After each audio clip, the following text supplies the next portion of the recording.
Hey guys, I'm gonna show you how to depin and repin one of these AMP pull to seat connectors. Never saw a video online showing how to do this. Everyone just suggests just snipping this off and using a new connector, but there's a way how to depin it and repin it for, like, let's say if you made a mistake by flipping the wires upside down. Like same what mistake I did, I forgot to keep this clear heat shrink. So you just need one of these removal tools. This is a straight edge one. So first thing what you're gonna do is remove the rubber seal. Just pull it back. Okay. So look at the connector. This side is the lock.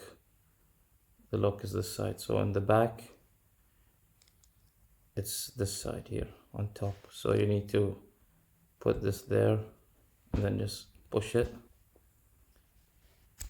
and then let's do the other one. So it's gonna pop up straight. Once it pops up straight away, then it's gonna be loose. Just gonna demonstrate one pin for now.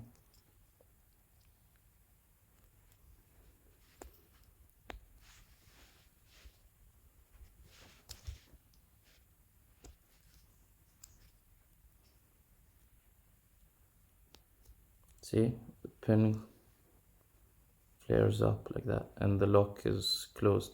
You just flip this upside down, like flip it the wrong side out and pull, depend. And then when you reconnect it, you need to put it also upside down, put it in, then flip it to the correct orientation, which is this side here, like this, and just get this tab out.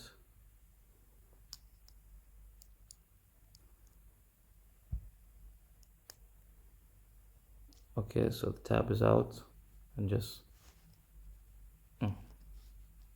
full sealed. It's not gonna go anywhere.